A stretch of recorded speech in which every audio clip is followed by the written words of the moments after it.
शहनामा.com में आप सब हजरात का मोहतरमा का इस्तकबाल है, खैर मक़दम है।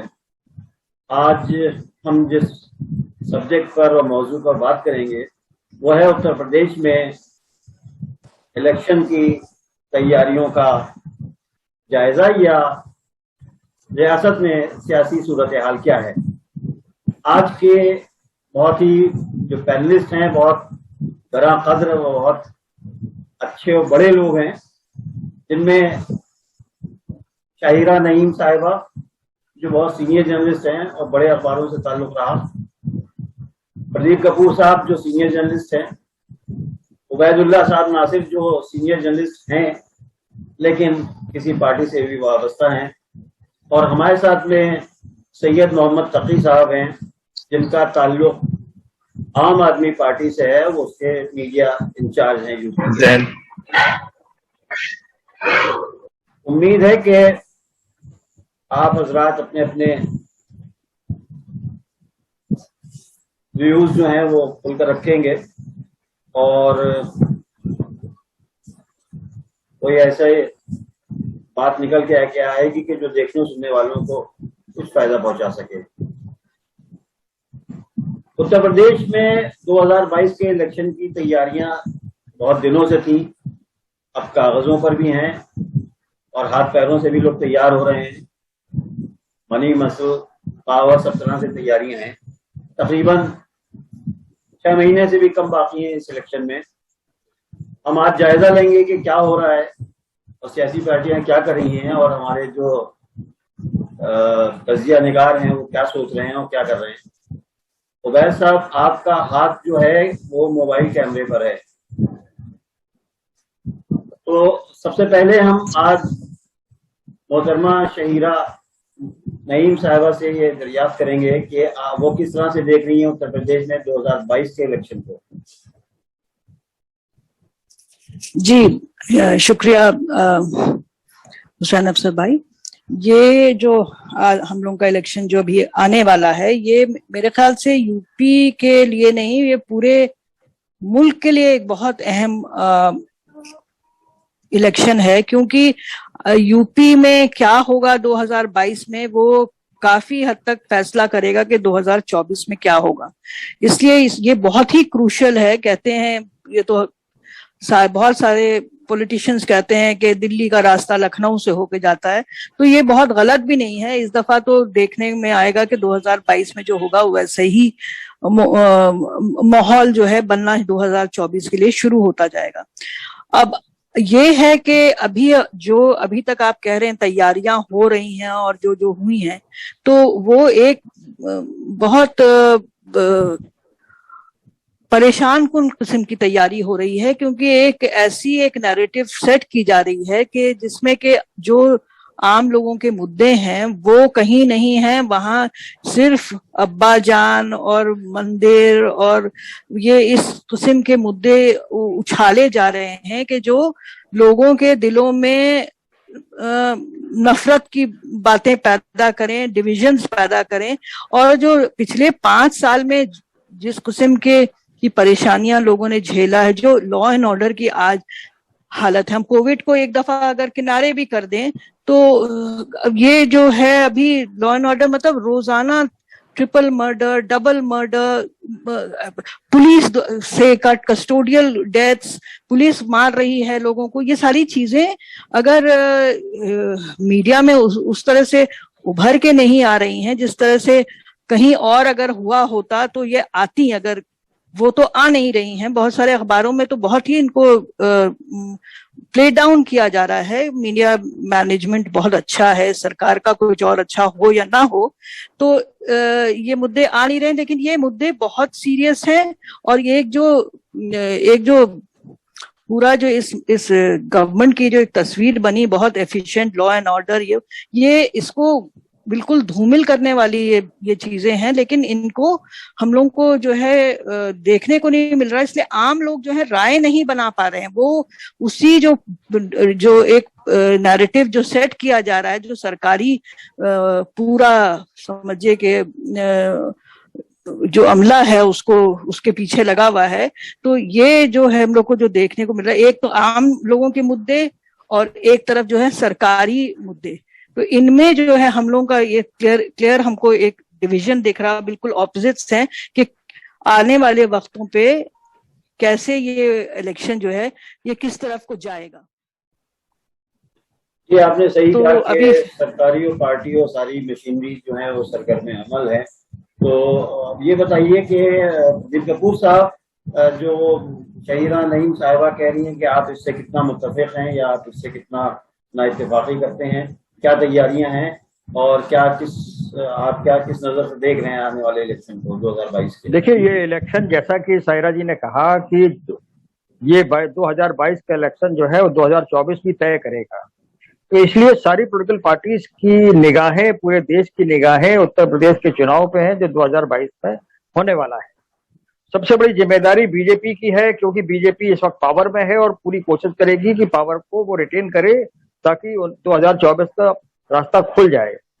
तो मैं जो देख रहा हूं कि बीजेपी जो है वो कमंडल भी खेल रही है, मंडल भी खेल रही है। कमंडल इसलिए खेल रही है कि पूरे धर्म की राजनीति भी हो रही है, मंदिर भी बन रहा है और उस तरह से पूरा उसको किया जा रहा है। मंडल का नजारा हम लोगों ने अभी देखा कि किस तरीके से जात के आधार पर और एग्रेसिवली जो है वो क्या कहते हैं मंत्रिमंडल का विस्तार, पहली बार इस तरह का मंत्रिमंडल का विस्तार है जिसमें कि जो मंत्री है उनकी जात बताई जा रही है।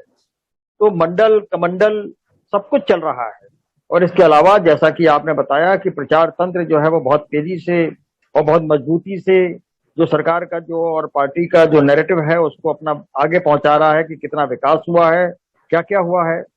और हर तरह की कोशिश जो है वो हो रही है, पूरी तैयारी हो रही है। मुझे लगता है कि सबसे ज्यादा 24/7 पूरा का पूरा संघ परिवार, मतलब उसमें बीजेपी एक टूल है, बाकी और भी जितने भी सदस्य हैं सब लगे हुए हैं। बड़ी जबरदस्त किस्म की तैयारियां चल रही हैं। उसी तरह से मैं ये भी देख रहा हूं कि जो विपक्ष में है, चाहे समाजवादी पार्टी हो, चाहे कांग्रेस हो, चाहे बहुजन समाज पार्टी हो, सभी लोग अपनी अपनी बिसातें बिछाने में लगे हुए हैं, अपने अपने तरीके से वोटों को रिझाने के लिए और जातियों को रिझाने के लिए कोशिश कर रहे हैं और अपना कुनबा जो है बढ़ा रहे हैं। कोई जो है वो ब्राह्मण्स को कर रहा है, तो कोई बीएसपी के बहुत ज्यादा लोगों को अपने यहाँ भर्ती कर रहा है। इस तरह से आप पार्टी भी जो है वो भी जो है वो क्या कहते हैं बिजली फ्री दी जाएगी, इलाज बेहतर होगा, और जो दिल्ली के जो तमाम चीजें जो आप पार्टी ने एक्सपेरिमेंट किया है वो सारा का सारा यहाँ के वोटर्स को बताया जा रहा है। तो बिसात बिछ रही है। सारी पॉलिटिकल पार्टीज जो है अपने अपने तरीके से अपना चुनाव का जो तंत्र है वो अपना मजबूत करने में लगी है। और ये देखिए नैरेटिव चलाए जाते हैं, बिछाए जाते हैं और बताए जाते हैं, लेकिन जनता को भी जो है वो सारे नैरेटिव देखने हैं कि कौन उनके फायदे में है, कौन उनके नुकसान में है। क्योंकि जिस तरीके से हम लोगों ने देखा कि 77 में जब इमरजेंसी थी और लोग त्रस्त थे, तो सामने जनता पार्टी में ना तैयारी थी, ना पैसा था, ना कैंडिडेट थे, लेकिन अगर जनता नाराज होकर निकली तो उन्होंने जनता पार्टी को ले आए। तो अब ये देखने की बात है कि जनता इस सारे के सारे नजरिए को किस तरह से देख रही है कि कोरोना में जो जिस तरीके से ऑक्सीजन नहीं मिला या बेड नहीं मिले या दवाइयां महंगी मिली या तमाम जो सरकारी सुविधाएं उनको मिलनी चाहिए थी उस वक्त कोई सहारा नहीं मिल रहा था, बहुत बड़ी परेशानी थी, या माइग्रेंट लेबर जिस तरीके से गुजर रहे थे उनकी अपनी प्रॉब्लम थी। तो अब जनता किस नजर से इन सारी चीजों को देख रही है वो है। अभी देखिए अभी कई महीने बाकी है, अभी बहुत कुछ होना बाकी है उत्तर प्रदेश में, बहुत कुछ होगा क्योंकि ये इलेक्शन इतना आसान नहीं है। तो सारा का सारा इसमें जो आजमाइश होगी सब तरफ से होगी। तो ये जो चिंताएं साहिरा जी ने बताई हैं वो चिंताएं सबकी चिंताएं। वैजुल्ला साहब, ये बताइए कि आप किस नजर से देख रहे हैं आने वाले 2022 के इलेक्शन को? आपने क्या खुद तज्जिया किया पार्टी में भी रहकर, कांग्रेस में, और बहैसियत एक दो नामक सहाफी की हैसियत से आपने क्या देखा और क्या महसूस कर रहे हैं कि आप क्या होने वाला है आपकी नजर में? आपका अपना तज्जिया क्या है? शुक्रिया हुसैन भाई। साहिरा जी ने और प्रदीप भाई ने जो बातें कही है मैं इनसे अपने को वाबस्ता करते हुए दो चार बातें और आगे भी करना चाहता हूँ। ये बात दुरुस्त है कि ये 2022 का जो हमारा उत्तर प्रदेश असेंबली का इलेक्शन होने जा रहा है, ये 2024 के पार्लियामेंट में इलेक्शन का नक्शा तय करेगा। लेकिन मैं समझता हूँ कि ये सिर्फ पार्लियामेंट के इलेक्शन का ही नक्शा नहीं तय करेगा, ये हिंदुस्तान की मुस्तकबिल का और हिंदुस्तान की हमारी जो कॉन्स्टिट्यूशनल डेमोक्रेसी है इसका नक्शा भी तय करेगा। इस वक्त मुल्क को सबसे ज्यादा खतरा अगर किसी चीज के लिए पैदा हुआ है तो वो है हमारी कॉन्स्टिट्यूशनल डेमोक्रेसी को। देखिए हमारी डेमोक्रेसी के जितने इंस्टीट्यूशन थे उन सबको बिल्कुल टीकलेस कर दिया गया है, सब बिल्कुल एकदम मुद्दा ऐसे होकर रह गए हैं। अभी आप देखिए मोदी जी जब अमेरिका के टूर पे गए थे तो वहां उनको भी इन्हीं सब सवालों का सामना करना पड़ा था। रह गया उत्तर प्रदेश के इलेक्शन की बात, तो उत्तर प्रदेश के इलेक्शन में इतने मुद्दे हैं, आवाम के इतने मसाइल हैं जिनका अगर तस्करा किया जाए तो आपका पूरा प्रोग्राम उसी पे चला जाएगा। हमारे किसानों की मुश्किलात हैं, हमारे बेरोजगारी का मसला है, हमारी जो एकदम चरमरा चुकी सहूलियात का मसला है, हमारी तालीम का जो मसला है वो बिल्कुल हो चुका है। लॉ एंड ऑर्डर के बारे में कुछ कहना ही नहीं है, कोई महफूज नहीं है, कोई किसी की भी जान माल इज्जत आदमी महफूज नहीं है। बड़े बड़े दावे किए जा रहे हों, पोलराइजेशन के लिए कुछ लोगों की बिल्डिंगें गिराई जा रही है, इमारतें गिराई जा रही है और उनका धक्का पीटा जा रहा है। ये तो पोलराइजेशन की टेक्टिक्स है। असल में बीजेपी के पास कोई मुद्दा बचा ही नहीं है, उनके पास देख एक पोलराइजेशन ही एक मुद्दा बचा है और उसी के ऊपर वो इलेक्शन को घुमा फिरा कर ले आएंगे। चाहे ये धर्म परिवर्तन वाली बातें लाए हो, चाहे ये लव जिहाद का मसला लिया हमें, चाहे वो अभी ये इतना बड़ा सेकुलर लेफ्टिस्ट और अजीम लीडर राजा महेंद्र प्रताप सिंह को भी वो सेकुलराइज कर रहे हैं, उनको भी एक कास्ट का लीडर बता रहे हैं, इसी तरह एक और महाराजा के गुजर उनका लीडर बता रहे हैं। तो ये मतलब जिस हद तक ये नीचे गिर के चुनाव लड़ना चाहते हैं वो बड़ा खतरनाक मामला है, बहुत ही खतरनाक साल से हम लोग गुजर रहे हैं। ये बात सही है, मैंने कहा कि बीजेपी के रिसोर्सेज का कोई मुकाबला नहीं कर सकता है। उनके पास मनी, मीडिया, मैन पावर इसकी कोई अथाह है इनके पास, और दूसरी पार्टी के पास ये सारे जराये सूख चुके हैं, लेकिन किसी अवाम के मुद्दों को लेकर सब पार्टियां मैदान में उतरेंगी और बीजेपी को अगर लेना है तो बहुत ही पूरी ताकत के साथ आइडियोलॉजी से भी हमें लड़ना पड़ेगा, उनके नजरिया से भी हमको लड़ना पड़ेगा, उनके रिसोर्सेज से भी हमको लड़ना पड़ेगा। तो अभी हम मुल्क को बता सकते हैं मामला सिर्फ एक पार्टी को हराने या दिखाने का नहीं है, मामला मुल्क के सेकुलर, सोशलिस्ट, डेमोक्रेटिक, कॉन्स्टिट्यूशनल किरदार को बचाने का है। ये लड़ाई जाती है। ये बताइए कि आप ये फरमा रहे हैं कि हमको लड़ना पड़ेगा, ये हम का मतलब यहाँ पर प्लूरल नंबर रहेगा, तो हम में जो अपोजिशन है वो तो उसमें कोई यूनिटी है नहीं, और इतनी बड़ी ताकत है जिसका आपने जिक्र किया कि बीजेपी सरकारी मशीनरी और तमाम तरह की मशीनरियां या जो भी उनके हथकंडे हैं वो इस्तेमाल कर रहे हैं, तो किस तरीके से मुकाबला होगा? इन्हें टुकड़ों में बटा हुआ अपोजिशन है, कहीं पर वो बिल्कुल डिप्रेशन में है, कहीं पर वो बिल्कुल महरूम और नाकाम अपने को महसूस कर रहा है, तो ये लड़ाई इतनी बड़ी होगी कैसे? देखिए उत्तर प्रदेश में पिछले 30 वर्षों में बहुत से सियासी तजुर्बे हुए, आप जानते हैं, आप एक सीनियर साहब रहे, आपने सब कुछ देखा है, और जितने भी बीजेपी से लड़ने के तरीके अपनाए गए, जो भी गठजोड़ बनाए गए, जो भी गठबंधन बनाए गए, उसमें हमें कोई बहुत अच्छा फायदा नहीं मिला। खासकर कांग्रेस पार्टी ने तो अपने को नुकसान में रखकर भी इस गठबंधन को बनाने की कोशिश की ताकि हम किसी तरीके से बीजेपी को रोक सके, लेकिन ऐसा हो नहीं पाया। तो अब एक तजुर्बा ये भी करके देखना होगा कि हम लोग अलग अलग लड़ रहे हैं, हो सकता है कि इससे जो बीजेपी मुखालिफ वोट है जो कास्ताइज पार्टियों के साथ भी नहीं जाना चाहता, जो कास्ताइज पार्टियां, खासकर मैं नाम लेके कहता हूँ जेपी और जेपी की तरफ नहीं जाना चाहता, तो बीजेपी को बहाल वोट देता है, वो हमारी तरफ रागी होगा। और लोगों को याद रहेगा कि हमने 30 साल पहले इस मुल्क के लिए क्या किया था कांग्रेस ने, और 30 साल में इस मुल्क को उत्तर प्रदेश को किन हालात से गुजरना पड़ा। तो हम ये समझते हैं कि इस पर ये भी तजुर्बा है कि हम लोग सब लोग अपनी पूरी ताकत से चुनाव लड़े, और उसके बाद जो भी नतीजा सामने आएगा उसके बाद देखा जाएगा क्या होगा। इसलिए कि हर सियासत की हर सियासत है, कहीं गठजोड़ कामयाब होता है, कहीं गठजोड़ नाकाम होता है। 30 साल से हम गठजोड़ करते देखते रहे, नाकाम होते रहे, इस बात अलग करके देख रहे हैं, ये भी एक तजुर्बा है। हमारी पूरी कोशिश यही होगी कि हम बीजेपी को अपनी आइडियोलॉजी के दम पर अपने मसाइल भले हमारे पास हो, लेकिन हमारे पास आइडियोलॉजी है, हमारे पास आवाम की ताकत है, हमारे पास वर्कर्स की क्रेडिबिलिटी है, इन सब को लेकर हम मैदान में उतर रहे हैं और कांग्रेस इस बार पूरी ताकत से इनका मुकाबला करने की कोशिश करेगी।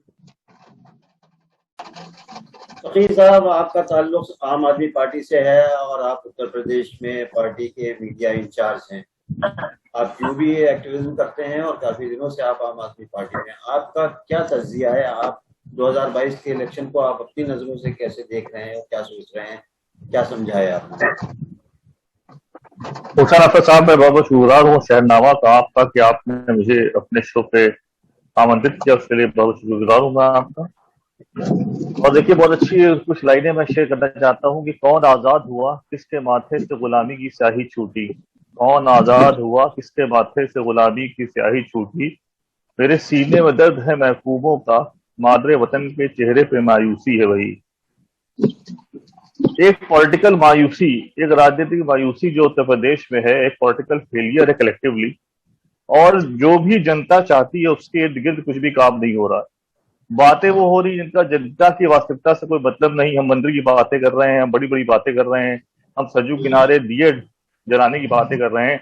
अच्छी बात है, जलाइए दिए, राम मंदिर बनाइए। भगवान राम जब कड़कड़ बसते हैं, हर इंसान के मन में बसते हैं। उनके इतने मंदिर पहले बन चुके हैं, उन मंदिरों को और बनाइए आप, लेकिन बात उसकी करिए जिससे जनता का घर चलता है। हम लोग पढ़े लिखे लोग हैं, शिक्षित लोग हैं, इकोनॉमिक्स को हमने पढ़ा है, और हमेशा इकोनॉमिक्स से बात सिखाई जाती है कि जो किचन में चीजें मुहैया होती हैं, जो चीजें घर के लिए चाहिए होती हैं, उसके इर्द गिर्द ही सारी इकोनॉमी घूमती है। और वही हालात सबसे खराब हैं। पिछले जब से मोदी जी की सरकार आई, 7 सालों में लगातार लोगों की नौकरियां कम हुई हैं। लगातार एक नोटबंदी के बाद जो है स्मॉल स्केल इंडस्ट्री का हाल खराब हो गया है, वो बहुत से लोगों की नौकरियां चली गई हैं। आप देखा कोरोना के दौरान कितनी परेशानियां लोगों ने महसूस की। कोई ऐसा परिवार नहीं होगा उत्तर प्रदेश के अंदर, पूरे भारत के अंदर, जिसने अपने को कोरोना में खोया ना होगा, किसी नोन को ना खोया होगा। कोई ऐसा आदमी नहीं होगा जो परेशान ना होगा। जो सर्वे आ रहे हैं बता रहे हैं 98% लोगों की जो आमदनी है वो कोरोना के बाद कम हुई है। 3 करोड़ से ज्यादा लोगों की नौकरियां चली गई हैं। कहा गया था 2 करोड़ नौकरियां हर साल उत्पन्न की जाएंगी। पूरे देश में हालात बहुत खराब हैं, और भारत का ही हिस्सा उत्तर प्रदेश है, उसमें भी हालात आपने देखे। कोरोना के दौरान कैसे लाशों की गंगा बह गई, कैसे लोगों को ऑक्सीजन की कमी बताने पे उनको जेल में डाला गया, किसानों को परोली जलाने पे उनको जेल पे, बिजली का बिल बकाया ना होने जाने पे और ना देने पे जो बिजली इतनी महंगी हो गई, किसानों ने आत्महत्या कर ली, लोगों ने हत्या कर ली। आपने देखा एक फादर एक बच्चा जो है अपने कंधे पे लादे हुए अपने बेटे को टहल रहा था। आपने देखा मोमबत्ती जला के जो है एक गर्भवती महिला का प्रवास कराया गया, उसकी डिलीवरी कराई गई। ये हालात हैं उत्तर प्रदेश के। और योगी जी कहते हैं कि हमारी व्यवस्थाएं जो है वो विश्व स्तरीय हैं। ये विश्व स्तरीय व्यवस्थाएं हैं जहां हर 1 किलोमीटर के ऊपर कितने गड्ढे हैं कि आप गिन नहीं पाएंगे। गड्ढों से भरा हुआ उत्तर प्रदेश। और मैंने एक चुटकुला भी कहा था कि नासा ने बताया है कि चांद से ज्यादा गड्ढे जो है उत्तर प्रदेश की सड़कों पे हैं। ये ज्ञान उनको जब प्राप्त हुआ, जब नासा का एक यान जो है वो उत्तर प्रदेश की सड़क पे जो है उसके चांद की सतह पर समझ उतर गया। तो ये चुटकुला मैंने कहा था उत्तर प्रदेश की सड़कों को लेके। आप देख रहे हैं खबरें लगातार आ रही हैं कि गड्ढों में गिर के लोगों की मौत हो रही है उत्तर प्रदेश में। क्या लखनऊ में आपने देखा कुछ दिन पहले भी एक महिला जो शादी के बाद 2 महीने बाद अपने मैके गई थी, लौटते समय वो गड्ढे में उसकी गिर के उसकी मृत्यु हो गई। आपने देखा लगातार कैसे प्रकरण हो रहे हैं उत्तर प्रदेश में, एक के बाद एक। हाथरस कांड है, उन्नाव का प्रकरण है, कुलदीप सेंगर का प्रकरण है, विवेक तिवारी जो आईफोन में काम करते थे उनकी गोली मार दी गई। अभी हाल में मनीष गुप्ता का आपने देखा गोरखपुर में कैसे पुलिस द्वारा उनको मार दिया गया। और कोको नीति में कितनी फर्जी इनकाउंटर हुए उत्तर प्रदेश के अंदर। तो उत्तर प्रदेश के हाल जो है बद से बदतर है, और उसके ऊपर योगी जी जो है पर्दा डालना चाह रहे हैं धर्म का, और धर्म की जो नशा है वो लोगों में बढ़ाया जा रहा है। सबसे मैं गुजारिश करूंगा, जो भी लोग हैं, चाहे वो किसी पॉलिटिकल पार्टी से हो, चाहे वो किसी भी समाज किसी भी हिस्से से आते हो, किसी भी समुदाय से होते हो, ये भारत हम सबकी कलेक्टिव जिम्मेदारी है। हमें बात करनी है उन मुद्दों की जो रोज जनजीवन को प्रभावित करता है। रिलीजन एक बहुत पर्सनल मुद्दा है। आपका रिलीजन है, सब एक दूसरे के रिलीजन की रिस्पेक्ट करते हैं। मेरे को नहीं देखा लोग नहीं करते हैं। भगवान राम के ऊपर लोगों ने कितनी अच्छी कव्वालियां लिखी हैं, कितनी अच्छी नज़्में लिखी गई हैं, हिंदू और मुसलमानों लिखी हैं। बहुत से हिंदू जो है वो मज़ारों पर जाते हैं, अपनी दुआओं को बर लाते हैं। ये तो आज भी हो रहा है। तो इसमें ऐसा परेशान होने वाली क्या बात है? क्यों ना हम बात करें अपने घर की, अपनी नौकरी की, अपनी आमदनी की। परेशान होने की वजह जो आप साहिबान फरमा रहे हैं कि ये परेशानी है, वो परेशानी, जब परेशानी ही परेशानियां हैं तो उसमें कहीं पर इत्तेहाद नजर नहीं आ रहा है। इन्हें परेशानियां तो सबकी कॉमन है, लेकिन प्लेटफॉर्म एक नहीं है। हमारे साथ में सदफ जाफर भी हैं जो कांग्रेस से जिनका ताल्लुक है। मैं आपसे गुजारिश करना चाहूंगा आप सब लोगों से, नासिर साहब, मैं और साहब मैं एक गुजारिश करना चाहूंगा आप सब लोगों से कि आप लोग अगले 6 महीने तक कोई रिलीजन की बात ज्यादा न करें। आप बात करें आम आदमी के मुद्दों की, आम आदमी की परेशानियों की, बिजली की बात करें, आप पानी की बात करें, आप स्वास्थ्य की बात करें। आप सही कह रहे हैं, लेकिन वो हो नहीं पाएगा क्योंकि वो एक वाया मीडिया है सत्ता तक पहुंचने के लिए किसी एक पार्टी के लिए। तो सदर जाफर ये बताएं कि जब इतनी परेशानियां हैं, सबकी कॉमन परेशानियां हैं और सब बेरोजगारी का रोना रो रहे हैं, सब कोरोना काल में जो परेशानियां हुई उसके लिए वो है, और दुनिया भर की परेशानियां दुश्वारियां, तो ये किस तरह से आप देख रही हैं इस दौर में 2022 का जो असेंबली का इलेक्शन होगा, वो किस तरह से एक हाथी से मुकाबला है और हाथियों से गन्ने छीनना मिसाल होती है, बहुत मुश्किल होता है। किस तरह से करेंगे आप अपना तजुर्बा बताइए। आपका बड़ा रोल रहा है सीएए मूवमेंट में और आपने बड़ी अजियतें झेली हैं, तो आपने उसके बाद में जो पार्टी ज्वाइन की बाकायदा, तो उसमें क्या आप महसूस कर रही हैं कि आपकी पार्टी कैसे लड़ पाएगी या दीगर जो और पार्टियां हैं वो इन इश्यूज को किस तरह से निपटाएंगी? देखिए, ऐसा है कि जिस हालात में अभी हम हैं, जितना हमारे भाई ने आम आदमी पार्टी के बताया, उन्होंने प्रॉब्लम्स की तो बात करी।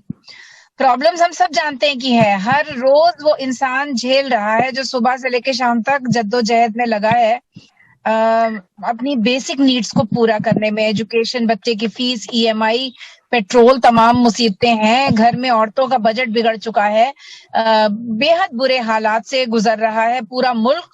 और उत्तर प्रदेश का जहां तक सवाल है, उत्तर प्रदेश जो है वो अपने आप में योगी आदित्यनाथ समझते हैं कि हिंदुस्तान के अंदर भी वो एक अलग राष्ट्र चला रहे हैं, जो इलाहाबाद हाईकोर्ट को नहीं मानता है, जो यहाँ तक कि मोदी की बातों को भी नहीं मानता है।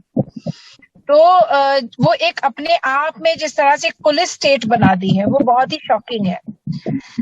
ये जो आने वाला 2022 का चुनाव होगा, ये साफ तौर पर ना सपा का चुनाव है, ना कांग्रेस का चुनाव है, बीजेपी का तो हरगिज नहीं है।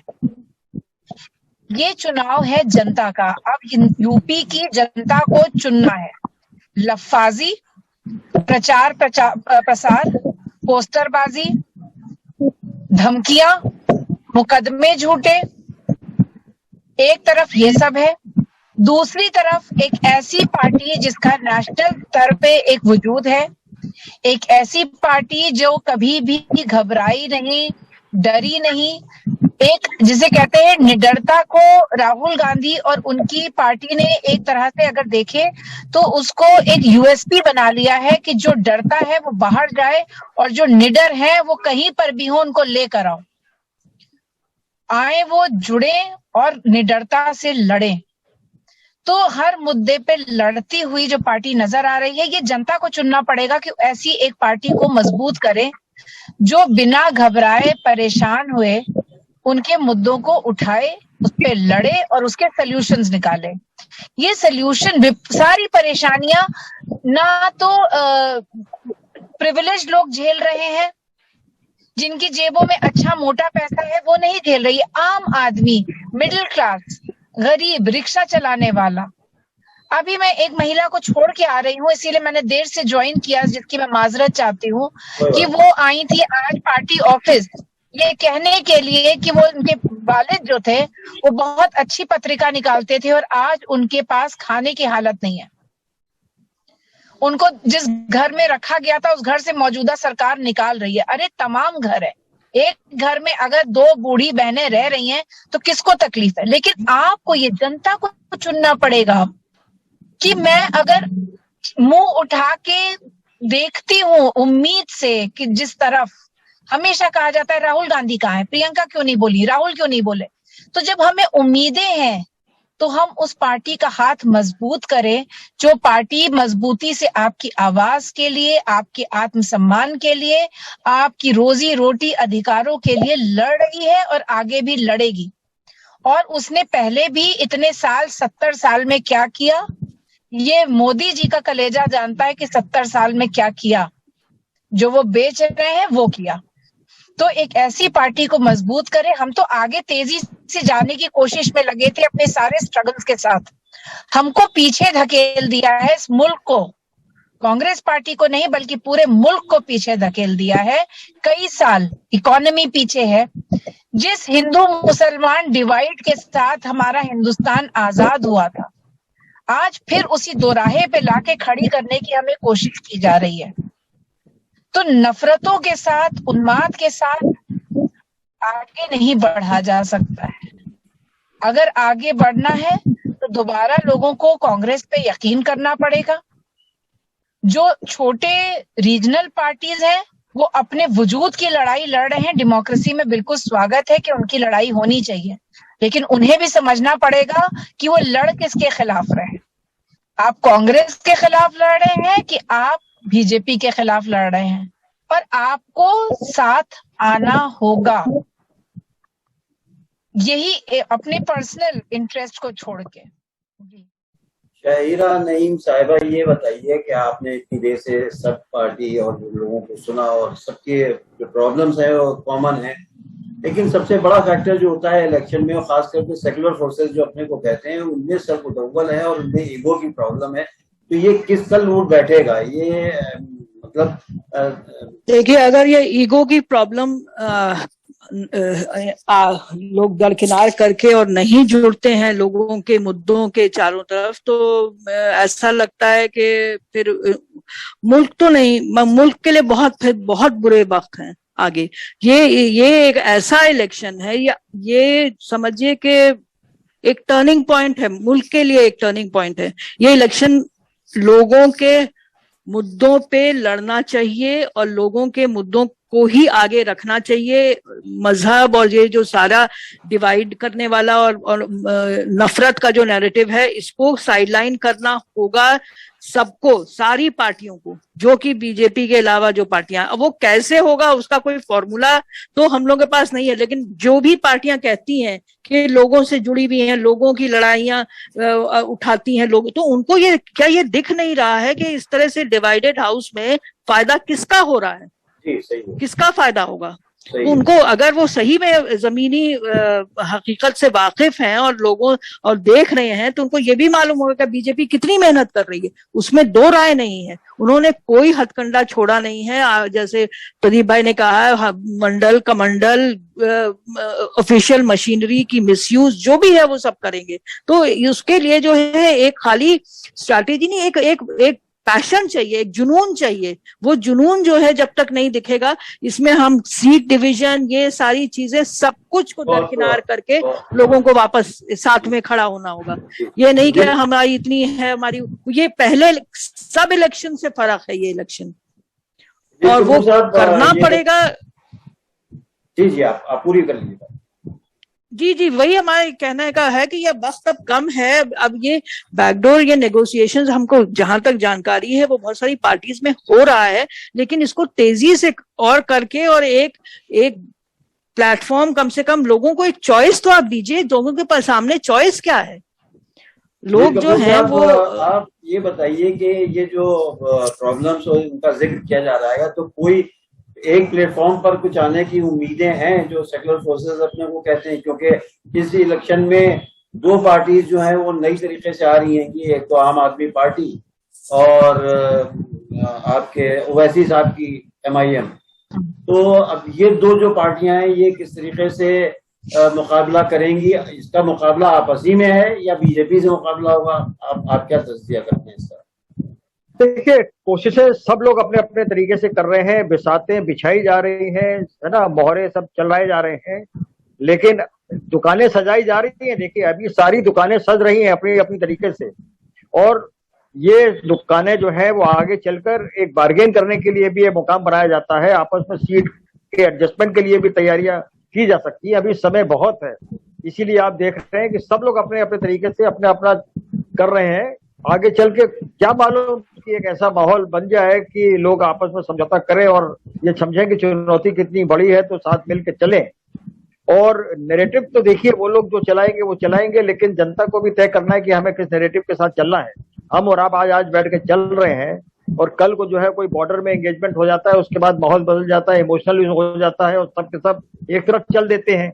तो आज हम लोग बात कर रहे हैं क्या कहते हैं, मुद्दों के ऊपर, और एंगेजमेंट हो गया बॉर्डर के ऊपर।